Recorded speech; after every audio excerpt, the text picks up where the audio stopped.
HitFM a eu le plaisir d'interviewer Lewis Lai, trésorier de l'association Tapute Aura, au sujet de son association. Tapute Aura, ça veut dire arc-en-ciel de vie. C'est un nom qui nous a été proposé par l'Académie tahitienne. Nous avons retenu ce nom à cause de la symbolique de l'alliance qu'il y a eu entre le Dieu et les hommes au moment du déluge. Et par rapport au traitement, de la prise en charge plutôt des maladies psychiatriques, il y a nécessairement une alliance entre le malade et le patient et également la famille. Ce soir, nous organisons une causerie sur la schizophrénie, une des maladies psychiatriques. Il y a énormément de maladies psychiatriques, il n'y a qu'une dizaine qui sont vraiment connues.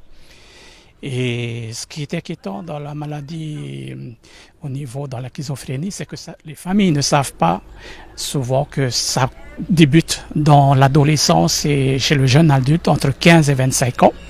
Et plus tôt on découvre la maladie, plus tôt on la soigne, il y a plus de chances de s'en sortir. Sinon, c'est maladie à vie et des traitements à vie. Et nous, notre association, nous souhaitons qu'il y ait en plus des médicaments, autre chose pour la prise en charge des malades. Okay, qu'est-ce que l'association propose alors?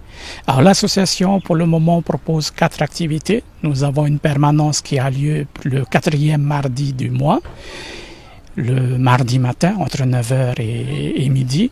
Nous proposons le 4e jeudi du soir un groupe d'entraide et de soutien entre patients qui sont atteints de troubles bipolaires, là c'est différent. Et également nous organisons des sorties conviviales pour faire en sorte que les familles sortent de leur isolement et rencontrent d'autres familles.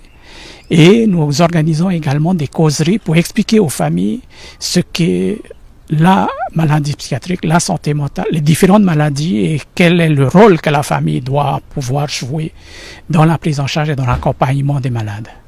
Parce que le malade vit dans son environnement, il reste très peu de temps à l'hôpital, il y a 80 lits à l'hôpital et ils sont 1500 personnes adultes suivies par l'hôpital et 1500 enfants. Et quand on regarde les statistiques, il y a entre 10 000 et 15 000 personnes qui, à un moment donné de leur vie, pourraient avoir une maladie psychiatrique, un trouble mental. Et l'enquête qu'il y a eu en 2015 montre que c'est pratiquement la moitié de la population qui, à un moment donné de leur vie, peut avoir un trouble psy. Il n'y a pas d'âge pour avoir une maladie psy, un trouble psy, mais la grande majorité des maladies débutent entre 15 et 25 ans.